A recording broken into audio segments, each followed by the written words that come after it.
What's up, guys? Welcome back to my channel. It's your girl 𝙒𝙖𝙩, and I just want to thank you for joining me for another episode of AD's RX for MD. So I know it has been a while since I've recorded a video, with the exception of the last month or so. Things have been busy, but I did want to share parts of my residency application experience, and I will be sharing match week and match day and all of that when that time comes. Today, I wanted to specifically talk to you guys about my residency application experience as well as my interview season thus far. And the reason why I've chosen to do that is because honestly, I feel like I've been a pretty average med student, which is not a bad thing.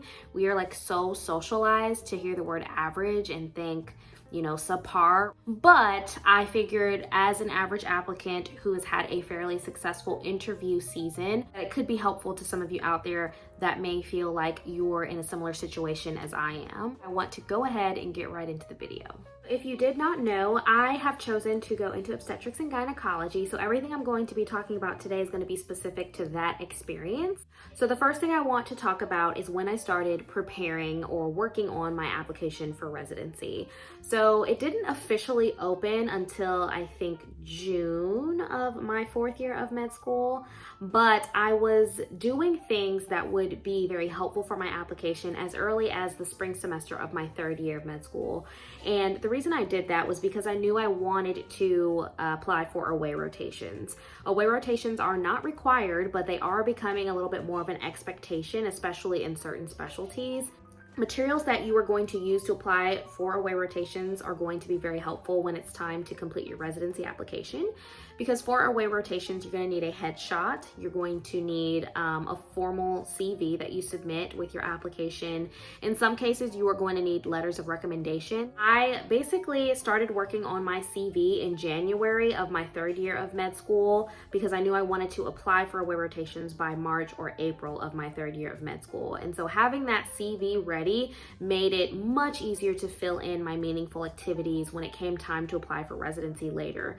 In terms of when I officially started working on my residency application, I started as soon as it opened up. So that would be in June, I believe, of my 4th year. Okay, so next, how many applications did I submit and why? So we received advice at our institution to apply to anywhere between 50 and 60 programs for OBGYN. We also were given some individualized advice about what we should be thinking about for a plan B, how many programs we should be applying to, whether or not we should be dual applying. I was not encouraged to dual apply, but I was encouraged to think about what would my plan B be if I were not to match into obstetrics and gynecology.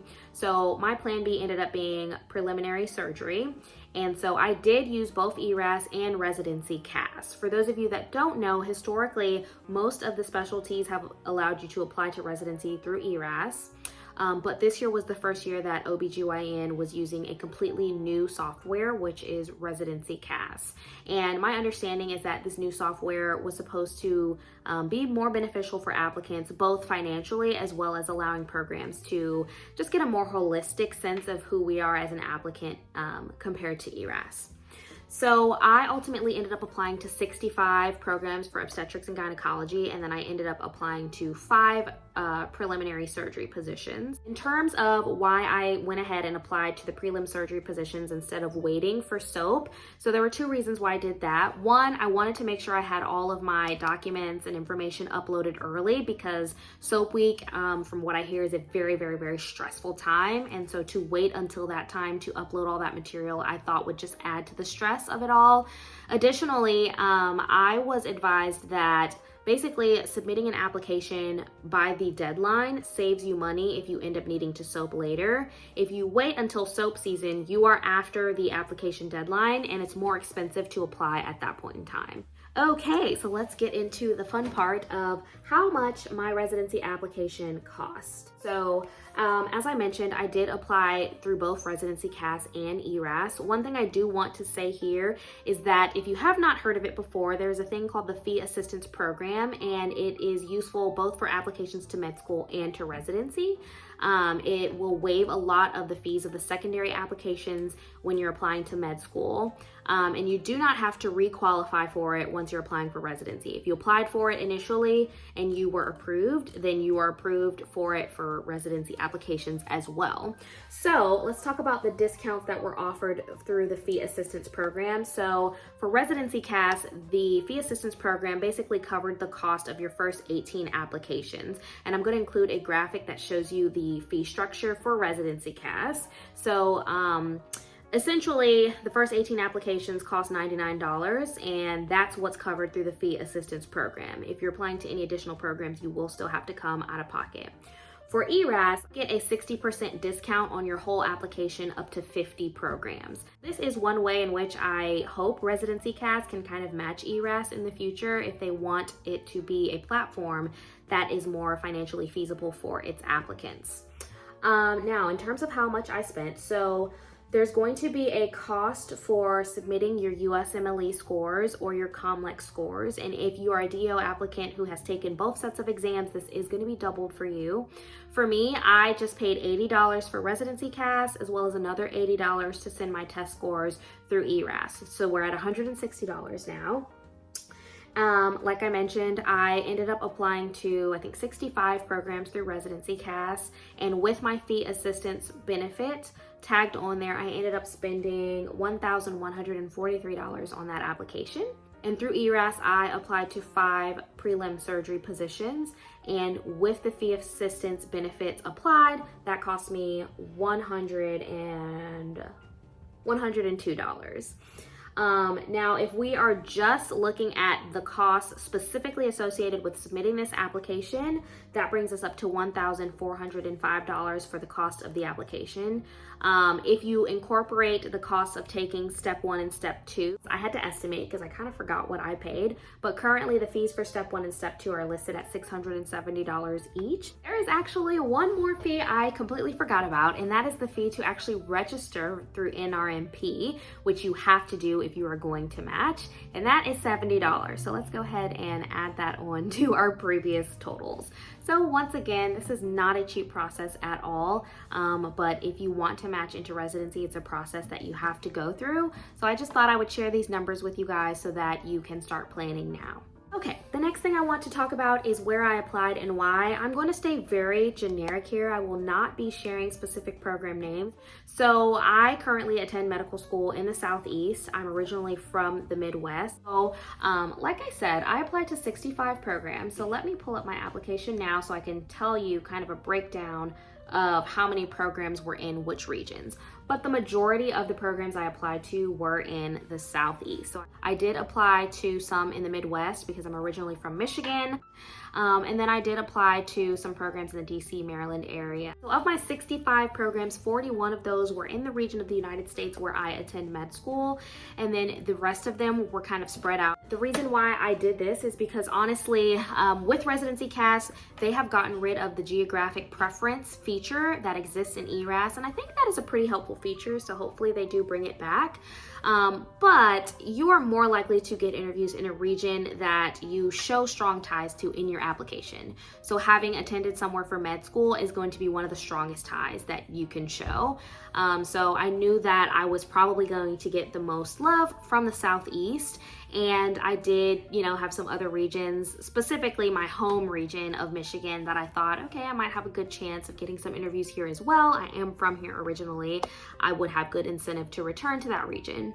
The East Coast honestly was a bit of a stretch, and I knew that, but it is a place where I have a lot of personal ties to. Both of my brothers lived out there for a while, and one brother lived out there up until maybe the last 5 years or so. So he lived there for maybe 15 plus years. So I had visited many times. I liked the area. My husband actually visited. He did an internship out there for a summer. He really liked the area. It would be a great place for both of our industries. We have a lot of friends out there, a church community. So personally, I had a lot of incentive to want to go there, but I only had one activity on my application that even showed I had spent any time there. So I feel like the programs were kind of like, I don't know. She's probably just applying just to get her numbers up, which was definitely not the case, but that's okay. Quickly wanted to show you my application and also give you a sense of what ResidencyCAS looks like. So there are 4 main domains. for which you will be filling in or providing information. There's the personal information, the academic history, supporting information, which is probably what's going to take the most of your time, as well as program materials, which includes your letters of recommendation and then your signal. And if you have had any interruptions in medical school, they do give you a place to explain that. So supporting information, this is kind of the biggest section here. You have 12 experiences that you can include, which is, I believe, 2 more than ERAS allows. And then you are allowed to choose up to 3 most important experiences. And the counsel that we received was to keep our descriptions for these very brief. I'm talking, where is the explanation? Oh, here it is.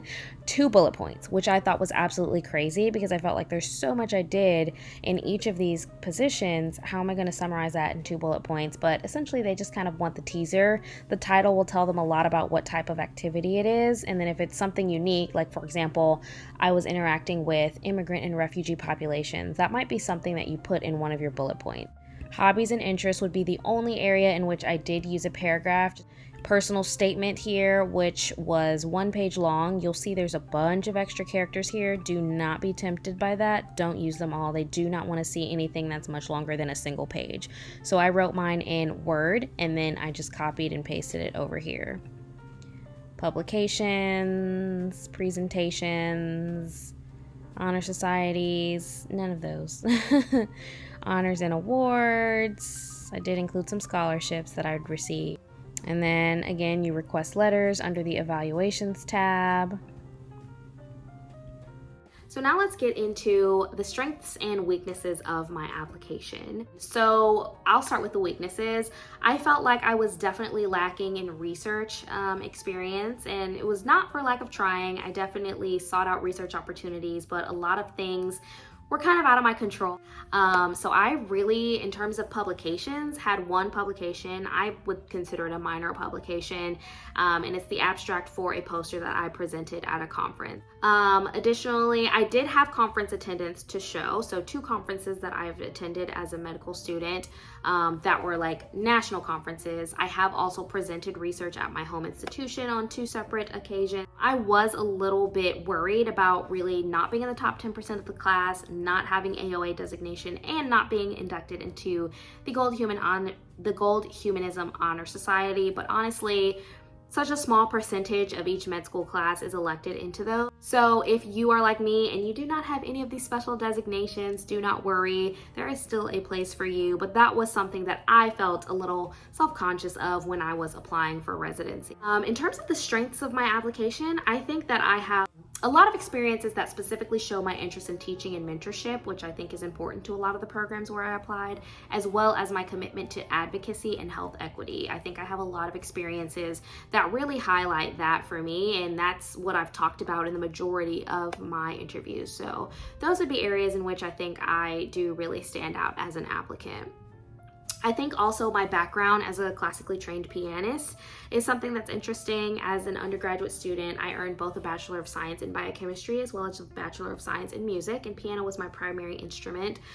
So I feel like people do see that as an interesting experience, as well as something that I have been able to use now in my time as a med student. For those of you that don't know, as an OBGYN applicant, you get a total of 18 signals, 3 of which are gold signals, 15 of which are silver signals.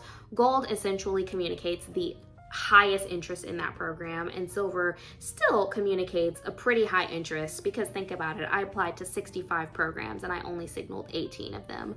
So you do want to be strategic about how you're using your signals. You don't want to use them all on reach programs.